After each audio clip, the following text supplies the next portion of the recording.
Welcome to GCCars. My name is Eric, and today we're gonna take a highway POV test drive in this 2022 Infiniti QX55 Sensory.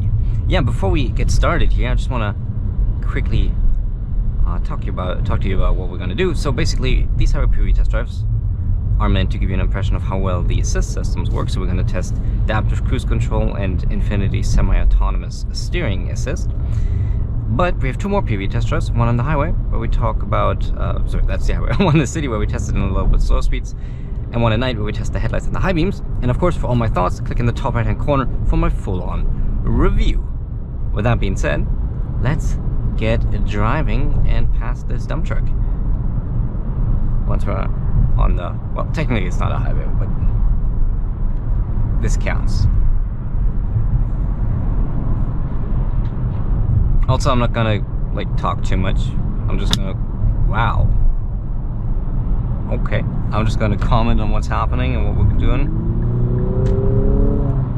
So, you know what's going on, and other than that, we're just gonna cruise. Okay, so let's get started with adaptive cruise control. Just hit this button, and then we want to set it up to the speed we desire. And well, that's adaptive cruise control. Pretty straightforward, isn't it? Of course, the Audi in front of us is going pretty quickly, so I'm not able to hook onto that one, but we're going to do that in a second. Just want to make room for the VW behind us. And then we want to enable the steering assist. Steering assist is on. And now the car steers for us and actively centers us in the lane. You hear the beep, that's when it kind of acquires the lock on the lane, essentially.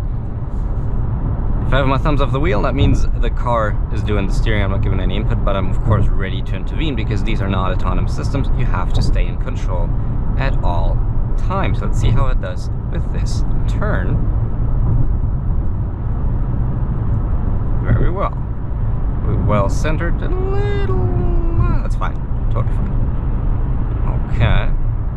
And now we got another left turn. Let's give it a little wiggle just so it keeps in control. I didn't mean to overtake these guys on the right hand side, it just kind of happened here. And I didn't want to swerve all the way to the left. And yeah, that's adaptive cruise control. And the lanes, actually we can just lane centering once more. Here up ahead. And as you can see, that does a pretty good job. Now it wants me to take the wheel. I shall do so. Give it a little wiggle. Yeah, very well centering itself here in the lane. So how about we take back over? Because there's two more things I want to show you. Let's see if we get around to doing them. I can just stay quiet for a minute or two so you can hear how it is to drive it. And once we're in a situation where we test the other things, we can do that.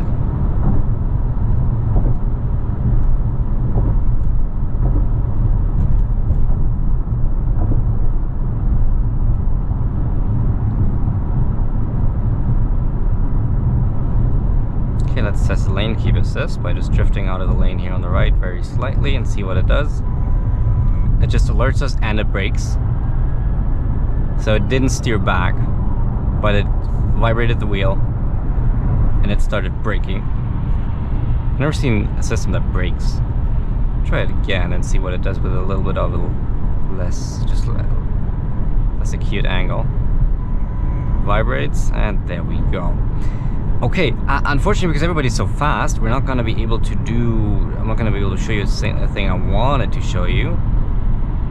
Because the cool thing what this does is, when we press the button here, right, that's our kind of like the assist button and all that, it enables a system that essentially brakes us down whenever we start running and like towards the back of another vehicle if we kind of catch up to them, right? So it's like adaptive cruise control, how it slows you down just without the accelerating part, and that's actually really useful in traffic where you kind of like keep switching between like going 20 miles an hour and then like maybe 50 miles an hour, 20, 15, 20, 50, you know, it just kind of goes up and down all the time. And adaptive cruise control tends to be a little too aggressive sometimes when accelerating in these situations, so that's where this system comes in super handy. And you can easily just kind of modulate your speed, and you can really honestly, in like traffic that is not as well flowing, like a bit more congested areas. You can pretty much do one pedal driving using that system, which I very much like. I don't think it's going to be very visible once we catch up to the Grand Caravan up front, but I'm just going to wait a little longer.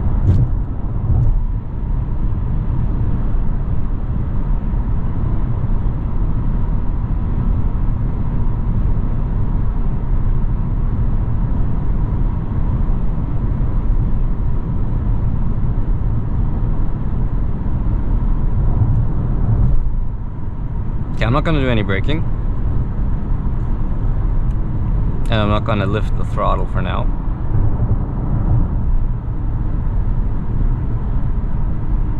And it lifted the throttle for me, and it's braking. This is a little closer than I would usually get, of course, but I just wanted to show you that. So as you saw, so it lifted the throttle pedal for me. Of course, I could have pressed it if I wanted to accelerate into the back of the Grand Caravan for some reason. But it does that, and then it brakes automatically, which honestly, this is a great feature. I love this feature. Let's get out of this lane, make room for the Mazda, and get driving. Anyhow, yeah, those are the systems I wanted to show you, which has the lane keep assist, which works pretty well, but doesn't like steer back for you, but it brakes, interestingly enough. Then we have the lane centering assist and the adaptive cruise control, which worked very well. And now we had the system that automatically slows us down. See a Civic up ahead. That's actually what I'm going to pick up today. So if you want to see a Civic review, make sure to subscribe and hit the bell, because we review cars every single week. And with that being said, thank you so much for watching. I hope you liked it, and I hope I'll see you in the next one. Thank you and goodbye.